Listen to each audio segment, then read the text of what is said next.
Hey everybody, welcome to Of the People with Robert Chernin. I'm Ericka Redic, co-host, and we've got a special guest joining us for this first segment today. We've got our producer, Lord Benjamin Redic, with me. Say hi, everybody. How you doing? Benjamin. What's going on? Thanks for coming on and filling in today, for Robert, for this opening segment, Benjamin. We're going to be talking about government overreach. And I thought, who better to do the monologue with me than my partner in crime and co-author of the book, Reasons to Trust the Government. Now, for those of you who have been following me, following my podcast, Generally Irritable or Of the People, for any length of time, Benjamin and I wrote a book, and it is a joke book. It's satirical. It's called Reasons to Trust the Government. I've got it in my background over here. And the truth is, y'all, it's blank. Okay, so it's a joke book. The point is that there are no reasons to trust the government. And when we were getting ready to record the show with Robert, and we're having these conversations about, teachers transitioning kids and not telling the parents, actively hiding it from kids, from the parents, and then sexually explicit material being made available in the libraries.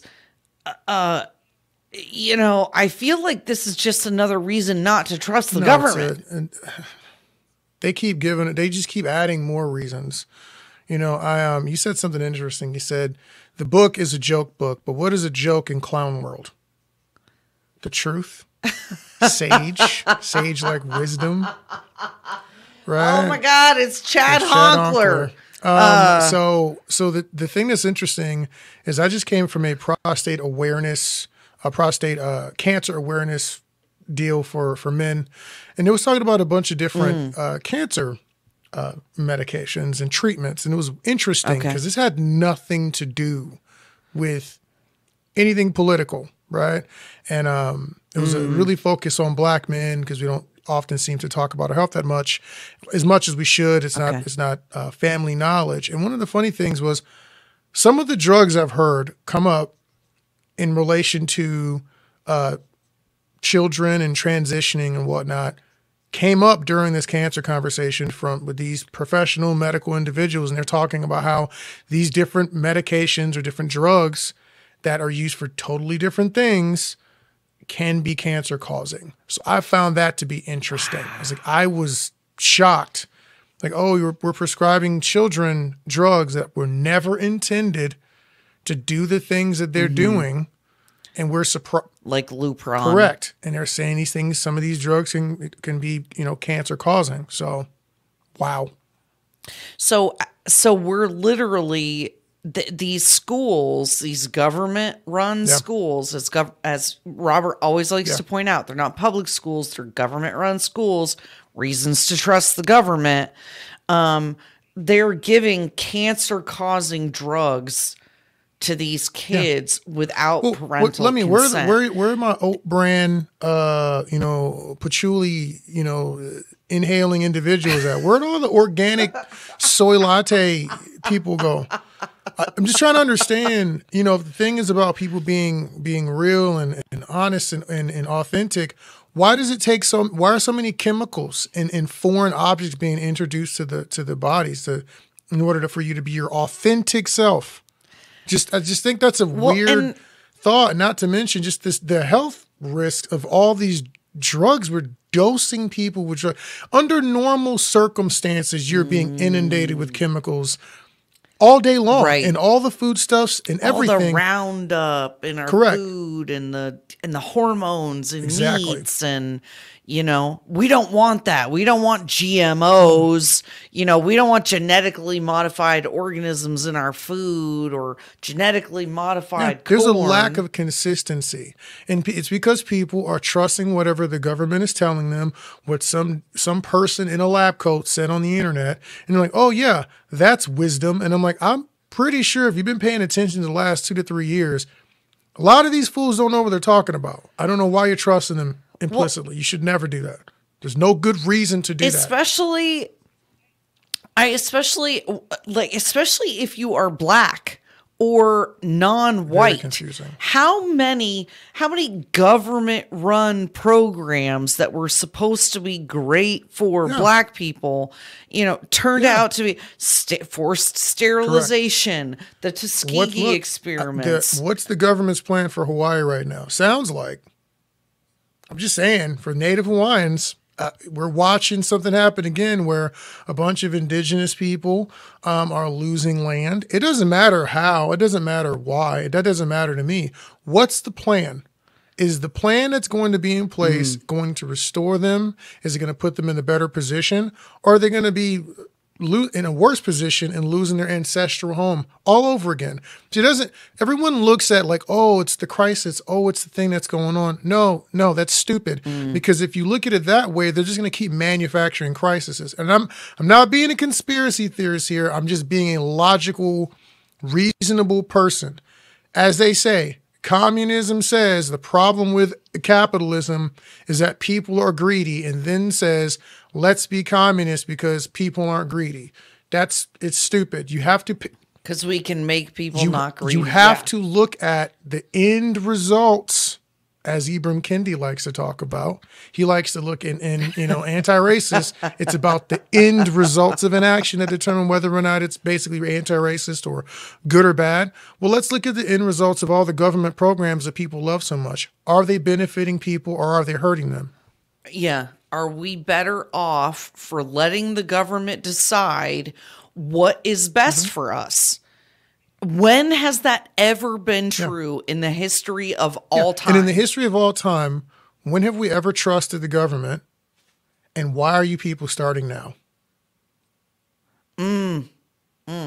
Yeah. What has changed all of a sudden now when we used to agree that pharmaceutical companies were a problem? We used to agree that pharmaceutical companies were about themselves and were a problem. And now what are we saying about pharmaceutical companies? There goes my hero.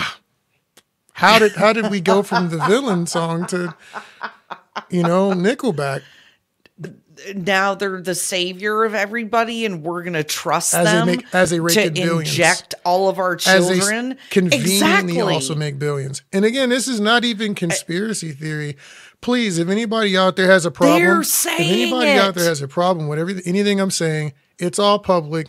Show me evidence that I'm wrong. Just show me, I will pay you money if you can give me evidence of why I should be trusting the government or any of these organizations that we mentioned today. When you have hospital administrators literally saying to their staff on camera, right? Because we've seen the video, these prominent gender clinics saying, oh, if we get them young, they will be patients for life because they have to take hormones. They have massive complications. They get cancers. They literally are looking at gender transitioners as piggy banks, not as patients and people to care for, but you might not like what she just said, and that's fine. But for anybody out there, I want to ask you a simple question. Is it true? I could care less if your feelings are hurt. I don't. I mean, I do care a little bit, but not that much. That's secondary to whether or not it's true. What we just said, without you even doing research, it's a fact. It is a fact. And if it's a fact, you need to look back at people's motivations and say, typically, as Robert likes to put it, follow the money. That's Just right. follow the money. Then start questioning motives. That's all I'm saying. But I think that's all the time we got, right? I think that's it. I think that's a great opening for the show this week. And I'm really looking forward to hearing more about what Robert's got to say about these topics, what we're going to be covering. And, I think Senator